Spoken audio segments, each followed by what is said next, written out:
Bismillahirrahmanirrahim. Assalamualaikum warahmatullahi wabarakatuh. Pada kesempatan hari ini saya akan membuat vlog untuk ujian akhir semester saya di perkuliahan. Pertama-tama sebelum mulai saya akan memperkenalkan diri dulu. Nama saya Anang Prayogo, NPM saya 197064416996, kelas K02, mata kuliah Komunikasi Data dan Jaringan Komputer, dosen penguji Pak Novi Dia Natasha Eskom, Prodi Teknik Informatika, Universitas Nasional. Selanjutnya, saya akan membacakan petunjuk pengerjaan dari dosennya. Yang pertama, berdoalah sebelum mengerjakan, jawablah soal di bawah ini secara lisan dalam bentuk video log. 3. Nomor NPM ganjil, silakan kerjakan soal ganjil. NPM genap, silakan kerjakan nomor soal genap. Unggah video jawaban Anda ke YouTube, kemudian tepat URL-nya di lembar jawaban assignment. Waktu pengerjaan sesuai jadwal ujian akhir semester dan waktunya selama 1x24 jam mulai jam 00.01 sampai 23.55. Dikarenakan saya belakang NPM saya 6096 berarti saya genap. Jadi saya akan mendapatkan nomor 2 dan 4. Soal genap yang kedua, beri penjelasan lengkap terkait protokol TCP atau IP, berikan contoh subnetting klasik. Soal yang keempat, beri penjelasan lengkap tentang jenis-jenis firewall dan jelaskan langkah-langkah yang diperlukan dalam membangun sebuah firewall. Ya, langsung saja kita akan ke jawabannya. Yang pertama saya akan menjawab dari soal yang nomor 2. Soal nomor 2, beri penjelasan lengkap terkait protokol TCP atau IP, berikan contoh subnetting klasik. Ya, langsung saya jawab. Protokol ISP atau protokol TCP atau IP. Protokol TCP IP singkatan dari Transmission Control Protocol atau Internet Protocol, yang digunakan secara luas untuk jaringan internet, dikembangkan secara terpisah dari protokol model lapisan OIC atau singkatan dari Open System Interconnection. Oleh karenanya, susunan lapisannya tidak begitu cocok dengan protokol standar model OIC. Seperti dijelaskan sebelumnya bahwa protokol model OIC terdiri dari 7 lapisan, yaitu Physical, Data Link, Network, Transport, Session, Presentation, dan Application. Di lain pihak, protokol TCP atau IP hanya terdiri dari 5 lapisan, yaitu Physical, Data Link, Network, Transport, dan Application. 4 lapisan pertama paling bawah dari TCP atau IP mewakili 4 lapisan terbawah dari model WOC, yaitu Physical, Data Link, Network, Transport, sedangkan lapisan paling atas TCP atau IP application-nya mewakili 3 lapisan modul WOC paling atas, yaitu Session, Presentation, dan Application. Dan saya akan membuat contoh subnetting klasik. Digunakan untuk jaringan berskala kecil, 3 bit pertama bernilai binary 110, kemudian 21 bit selanjutnya merupakan network identifier, dan 8 bit sisanya mempresentasikan host identifier. Dengan begitu, IP address klasi memiliki 254 host untuk setiap networknya. Atau misalnya lagi, oktet pertama dari klasi harus dimulai dengan angka binary 110, range-nya untuk klasi adalah antara 192 sampai 223. Jumlah maksimum network untuk klasi adalah 2.097.152 dan jumlah maksimum host per subnet adalah 254. Yaitulah jawaban dari soal yang kedua. Selanjutnya saya akan menjawab soal yang keempat. Soal keempat yaitu beri penjelasan lengkap tentang jenis-jenis firewall dan jelaskan langkah-langkah yang diperlukan dalam membangun sebuah firewall. Langsung saya akan menjawab penjelasan lengkap tentang jenis-jenis firewall.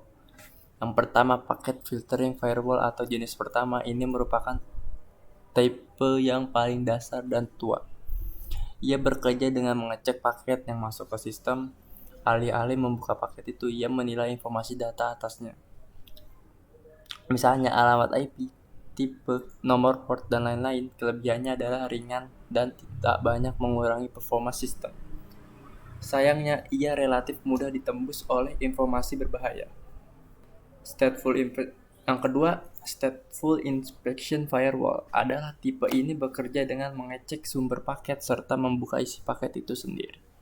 Tentu saja ini membuatnya menjadi lebih aman. Sayangnya pembukaan paket ini bisa mengurangi performa sistem. Proxy yang ketiga, proxy firewall. Proxy firewall juga disebut dengan application level gateway. Ia bekerja dengan menilai sumber paket dan isi paketnya pula. Nah, biasanya komputer langsung menghubung dengan sumber paket. Ini akan berbeda jika kamu menggunakan proxy firewall. Sebelum komputermu terhubung, firewall akan pergi ke sumber paket dulu. Ia menilai apakah sumber ini aman, setelah itu barulah paket itu bisa dikirimkan ke komputermu. Tentu saja, langkah tambahan ini membuatnya makin aman, sayangnya ini bisa memperlambat sistem.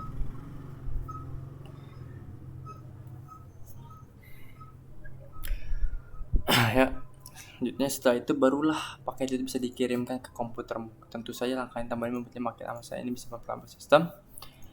Dan selanjutnya, slide selanjutnya, yang keempat, next generation firewall adalah di masa kini. Firewall seringkali diklaim sebagai bagian darinya. Sejatinya tidak ada pengertian khusus dari next generation firewall. Akan tetapi ada 3 fitur yang seringkali memiliki fitur yang seringkali mereka pilih. Fitur itu adalah pengecekan paket secara detail, evaluasi sumber paket, serta penilaian identitas paket. Kadangkala ada juga teknologi tambahan seperti pemberhentian serangan jika kamu terlanjur menjadi korban. Informasi tadi merupakan pembagian jenis firewall dilihat dari cara kerjanya. Nah, selain itu ada 3 jenis lainnya. 3 jenis firewall itu adalah software, hardware, dan cloud. Seperti namanya, ini merupakan tipe firewall dilihat dari bentuknya. Ya, langsung saja yang kelima, Network Address Translation atau disingkat NAT, disingkat dengan NAT. Jenis firewall yang satu ini menyediakan proteksi secara otomatis terhadap sistem di balik firewall. Pasalnya, firewall berjenis NAT ini hanya mengizinkan koneksi dari komputer yang letaknya di balik firewall. Sementara itu, tujuan NAT firewall itu melakukan multiplexing pada lalu lintas jaringan internal lalu menyampaikannya ke jaringan semacam WAN, MAN, atau jaringan internet yang memang lebih jauh luas jaringannya. Ya, selanjutnya yang keenam, circuit level gateway. Jenis ini umumnya merupakan komponen suatu proxy server. Tidak hanya itu, firewall tersebut beroperasi dalam level yang memang lebih tinggi pada model referensi OSI ketimbang jenis paket firewall. Firewall ini tepatnya bekerja pada lapisan session layer. Adapun modifikasi di jenis firewall ini cukup berguna bagi siapa saja yang ingin menyembunyikan informasi yang berkaitan dengan jaringan terproteksi. Meskipun firewall jenis ini tak melakukan penyaringan atas beragam paket individual dalam suatu koneksi, application yang mana jenis ini dapat disebut sebagai application level gateway atau application proxy. Itulah yang ketujuh, penggunaan firewall ini akan mengakibatkan tidak dibolehkannya paket untuk masuk melewati firewall tersebut secara langsung. Namun demikian, aplikasi proxy pada suatu komputer yang mengaktifkan firewall akan mengalihkan permintaan tersebut pada layanan yang ada di jaringan privat. Kemudian meneruskan respon permintaan tersebut ke komputer atau PC yang pertama kali membuat permintaan di mana letaknya berada di jaringan publik. Yang ke-8, stateful firewall, jenis firewall. Yang satu ini dikenal sebagai sebuah firewall dengan fungsinya dalam menggabungkan berbagai keunggulan yang biasanya ditawarkan oleh firewall, jenis paket filtering, proxy, dan circuit level dalam suatu sistem. Firewall jenis ini dapat melakukan filtering pada lalu lintas atas dasar karakteristik paket sebagaimana halnya filtering berjenis paket filtering, serta memiliki pengecekan pada sisi koneksi guna meyakinkan kalau seksi koneksi tersebut diizinkan.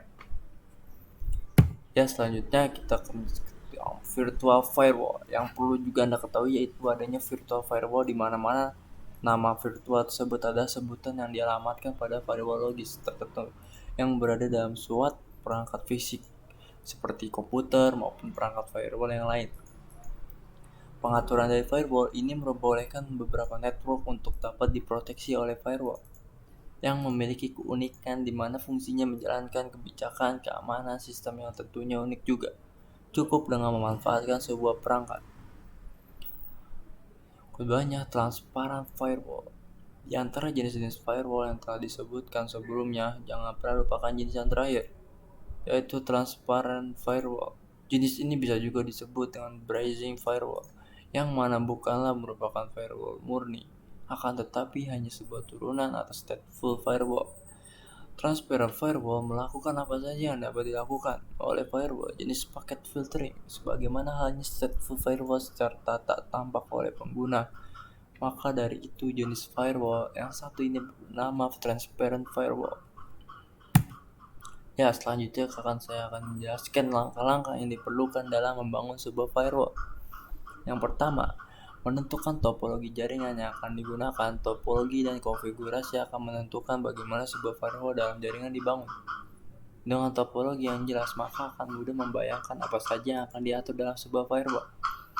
Yang kedua, menentukan kebijakan atau polisi ditemukan untuk mengatur aturan yang akan diberlakukan.